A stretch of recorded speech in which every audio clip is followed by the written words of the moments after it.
Once, Yaman was more than just a man, he was a national phenomenon. The kind of actor who didn't simply appear on TV screens, but took over living rooms. When he smiled, Turkey smiled. When he spoke, people stopped what they were doing to listen. His charm, his discipline, his raw energy, everything about him screamed stardom. For a time, it felt like no other celebrity could even come close to his level of popularity. Mothers, daughters, even grandmothers, everyone knew his name. He wasn't just an actor, he was a dream, a symbol of modern Turkish pride. It all started innocently enough. A young law graduate with ambitions larger than life can enter the entertainment world without the family connections or background most stars rely on. His story was one of pure effort, endless gym hours, acting classes, sleepless nights memorizing scripts. When Outcast aired, everything changed. The chemistry between Can and Demet Özdemir was electric, the kind of chemistry that doesn't happen often, not even in fiction. It was real, visible, and dangerously addictive for the audience. Suddenly, millions were watching, discussing, and falling in love with their story, and with Can himself. In those early days, Turkey adored him. He was humble, charming, always grateful in interviews. He would thank his team, his fans, his country. He became a representation of what every young actor dreamed to be: talented, successful, loved by the entire nation. But as the spotlight grew brighter, so did the shadows. Fame, in Turkey, is a delicate thing. It can lift you higher than you ever imagined, but it can also turn on you in the blink of an eye. As more fame came, so did expectations. The public wanted Can to stay perfect, kind, respectful, calm, always smiling, always humble. But nobody can be perfect forever. He started to speak his mind more openly, to show confidence, to answer questions directly, and that confidence was soon labeled arrogance. When a few of his jokes were taken out of context, tabloids twisted his words. Social media turned brutal. Overnight, the golden boy became too proud, too distant, too international. It was as if the same country that built him up had suddenly decided to tear him down. That was the moment the transformation began, from national hero to controversial figure. And no one, not even Can himself, realized that it was the beginning of something much bigger, something that would change his relationship with Turkey forever. As the storm around his name began to grow, Yaman did something few expected: he stayed silent. He didn't defend himself, he didn't fight the headlines, he didn't clap back at the endless social media criticism. Instead, he withdrew. To many, that silence looked like guilt. To others, it looked like maturity. But the truth was simpler: he was tired.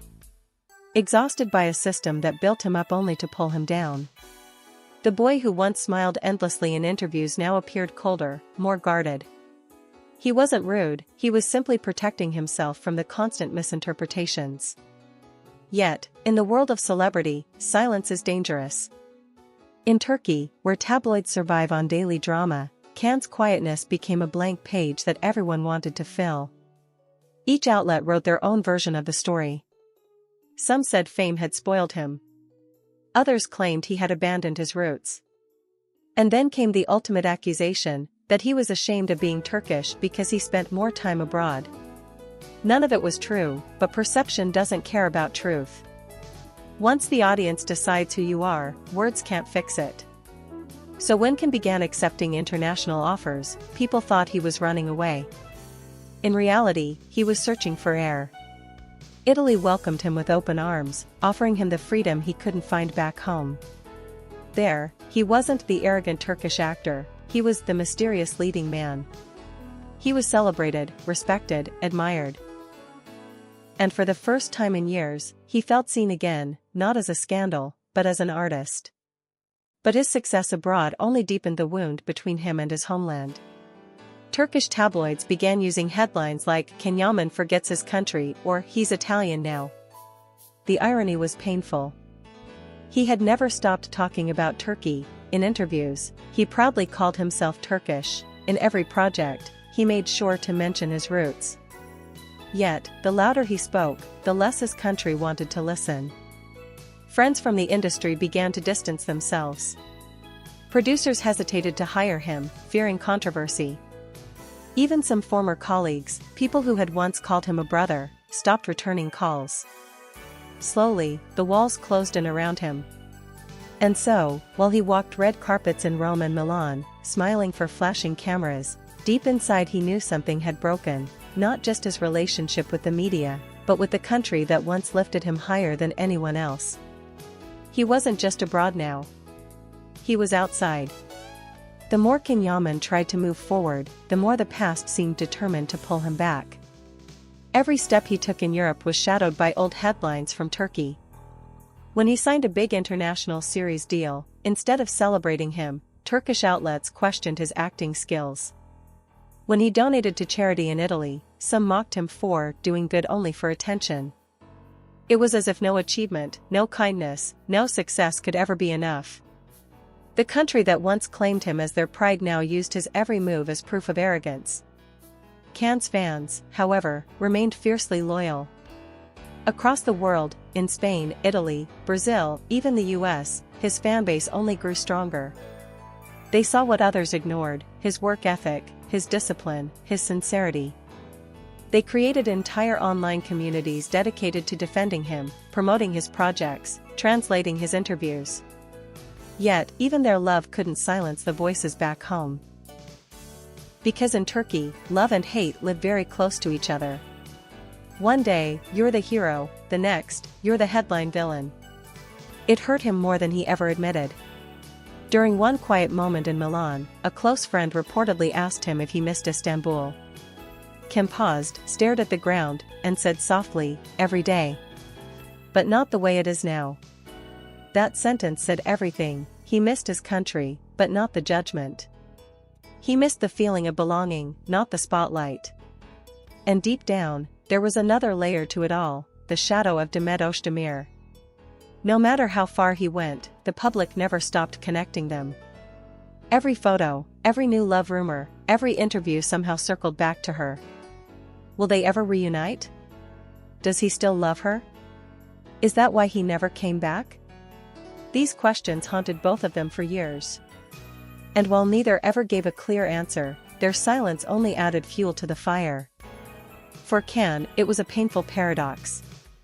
He wanted to be remembered for his talent, his career, his passion, but people were obsessed with his private life. And in that obsession, the respect began to fade.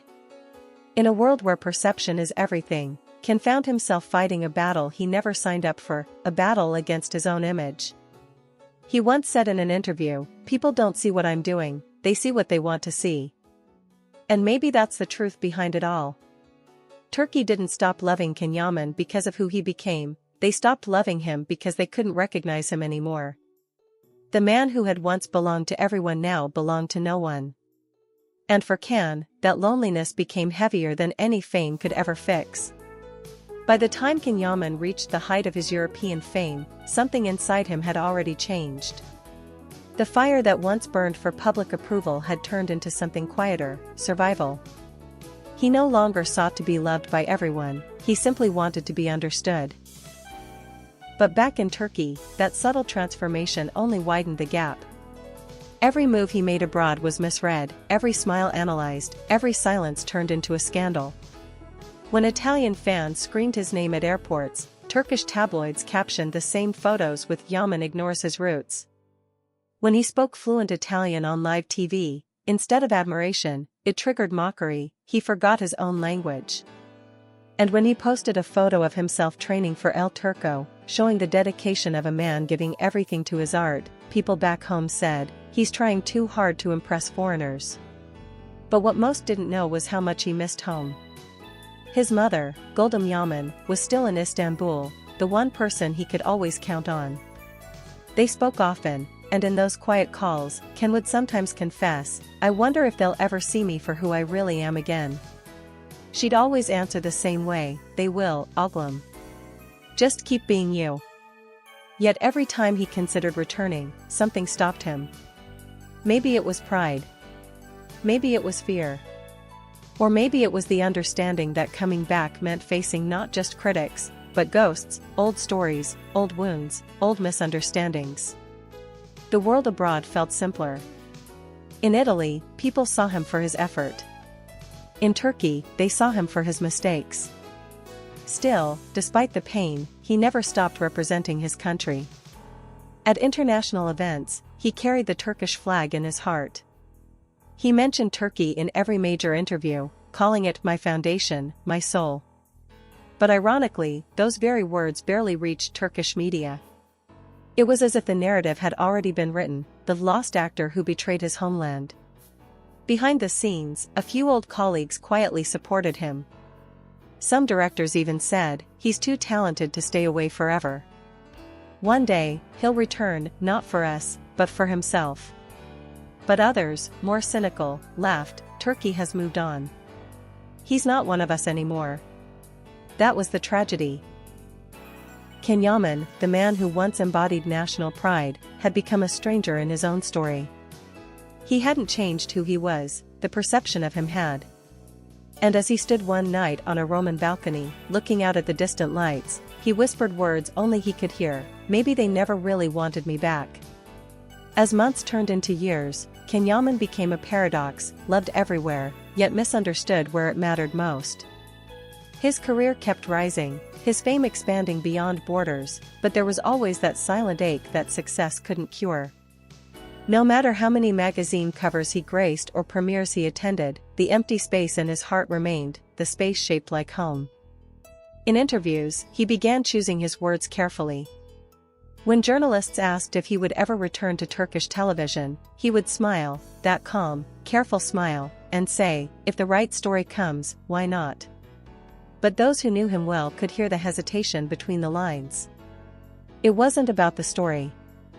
It was about whether his country would still accept him as he was.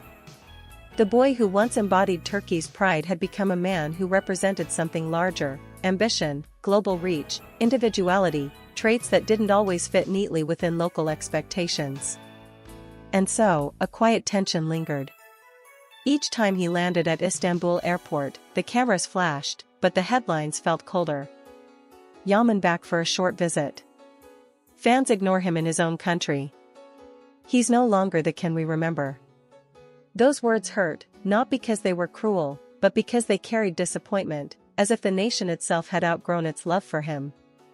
Yet life has a strange way of circling back. During one rare trip home, Ken visited a small cafe near his old neighborhood. It was late, quiet. A young waiter recognized him but hesitated to speak.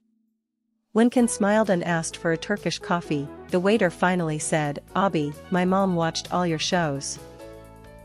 She said you made her believe in love again." That one sentence shattered every wall he'd built. He smiled softly, thanked the boy, and for the first time in a long while, felt warmth that no red carpet could offer. Maybe that was the real answer. Maybe Turkey never truly stopped loving Yaman. Maybe the noise, the gossip, the headlines, the envy, had simply buried that love under layers of misunderstanding. Fame changes the lens through which people see you, but it doesn't erase the truth of who you are. As Ken walked out into the cool Istanbul night, he looked up at the same sky he'd grown up under. The air smelled of the Bosphorus, familiar and sharp, and for a brief second, he wasn't an international celebrity anymore, he was just a man who had come home. He whispered to himself, they don't need to want me back. I never really left. And that was the quiet truth behind it all. Turkey didn't lose Yaman. It just forgot how much of him still belonged to it.